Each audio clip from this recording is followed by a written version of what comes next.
friends, welcome to another week of Kids Church at Home. Well, as the cold has returned and the snow is flying outside my window today, we are going to continue exploring the theme of God as wind today. So we'll play with that wind and see what it's like to understand God as moving and all around us. But first, our special shout out this week goes to Callie and Jackson. Hope you guys are having a great time.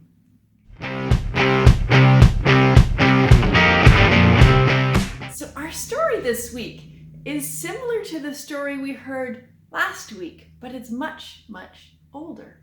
Last week we heard about the apostles, the followers of Jesus, and how the Holy Spirit surrounded them like wind and touched them like fire. This story is from a long time before that, from a book called Isaiah. But what it holds similar is that Isaiah had a relationship with God. Isaiah spent lots of time praying and at the temple and exploring and waiting for an experience of God. And one day, Isaiah was in the temple and it felt like a rushing wind that went through the temple. And I imagine it could have been very scary. But Isaiah knew this was God. God was present in that space with Isaiah in that moment. And instead of running away, Isaiah presented himself to God and said, "Here I am." I wonder, is it a coincidence that there are two stories that are so similar about an experience of God and a call to action, that after that experience, those who experienced God in that way felt called to continue to minister and to bring God's voice and love to the world? I wonder, is that how you would expect to experience God? Like wind, or like fire, or like noise, or like thunder? Or might there be other ways you expect to experience God? Maybe in a quiet way. Maybe in a soft touch, maybe in some words or music. There are so many ways to experience God. These are two stories where the people had similar experiences, but there are many other stories of people like you and me who experience God. And I wonder if it's not so much important how you experience God, but what you do after. Because out of all those stories, it's what we do. It's our actions afterwards. And Isaiah says, "Here I am." So what would it look like for you to say, "Here I am, God. What can I do for God?" I thought for our activity this week, we could play a little bit more with some wind. And I wonder if you won't make a pinwheel with me. But the pinwheel is going to be special because we're going to use it afterwards to help us with a special prayer. But first, we need the pinwheel to do the prayer.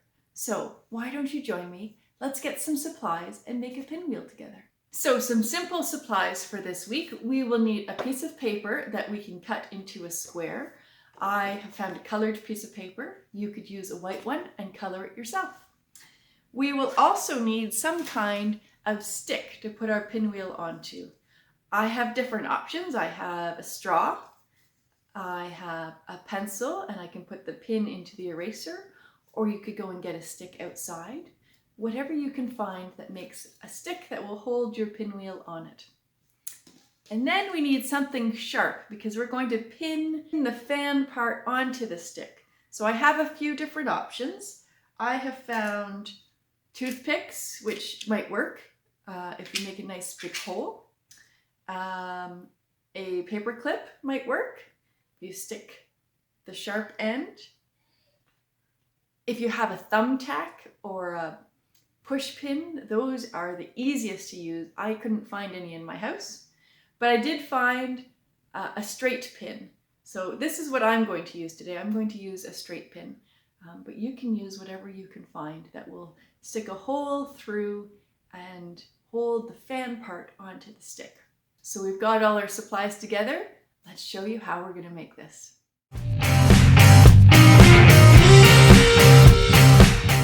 Okay, we're going to start with our piece of paper, and we're going to fold one corner up so the top side of the paper meets the long side of the paper. This will help us to form our paper into a square.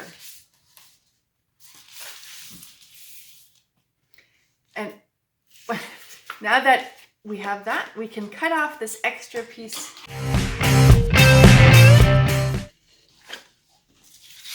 I'm going to set this aside because I'm going to use this in a minute to cut a little circle. But we're going to make the fan part first. So unfold that fold, and then we're going to fold our opposite corners together like so. And we're going to unfold that again. So now we have 4 fold lines on our pinwheel. Along this fold, we're going to cut part way and we'll leave the inside uncut. So let's do it around all 4 of the folds.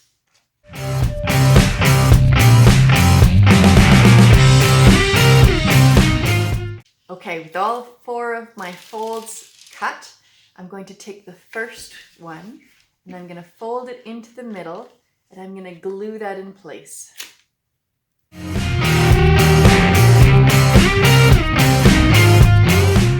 Okay, and now we're going to continue to do that with all the other corners. So I'm going to turn it a little bit. I'm going to add some more glue. Take the next corner, fold it in, and hold it in place.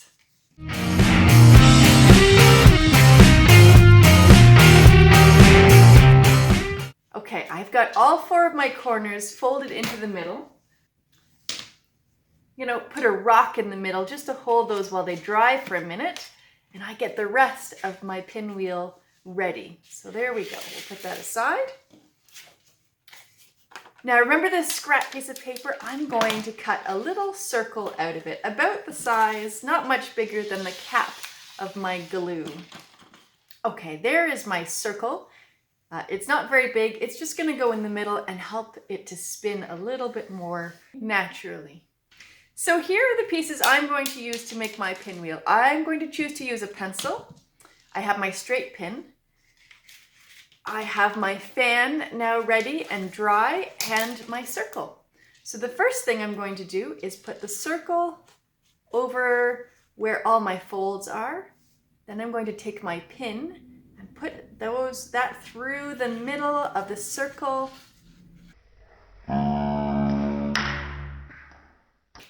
Whoa. The circle and the fan.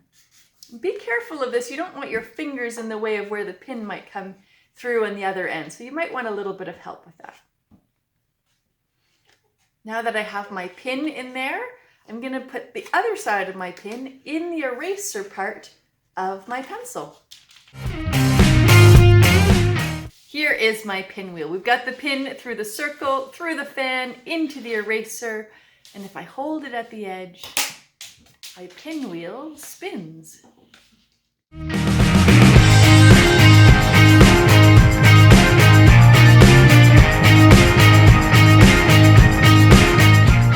So here is our pinwheel, and we could test it out by blowing on one of the arms. That's a pretty good spin. How is yours? Does yours spin too? Okay, well, I said we were going to use this pinwheel for a special prayer. That's an unusual way to pray, right? Well, prayer is just about being present with God, and we can do it in all kinds of ways. So today we're going to pray with a pinwheel. So here's how we're going to pray. As we breathe in, we can think or we can say the words, "Come, Holy Spirit." So let's breathe in. Come, Holy Spirit. And then as we breathe out, we'll say the words, "Move me." move me. And then come, Holy Spirit. And then the words, use me, use me. So as we breathe, we can use our pinwheel. So I'm going to breathe in and say, come, Holy Spirit.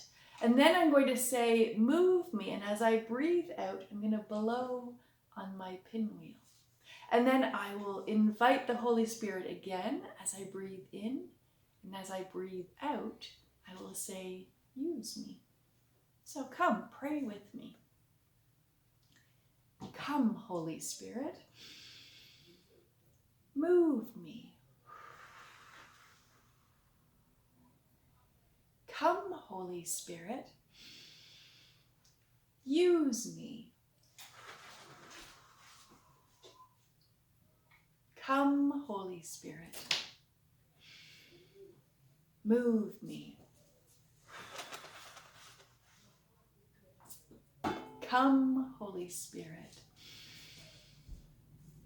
Use me.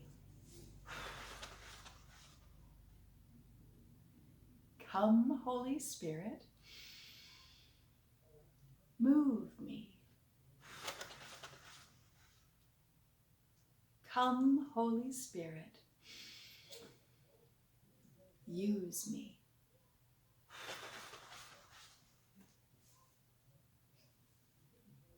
Well, I hope that you can enjoy praying with your pinwheel.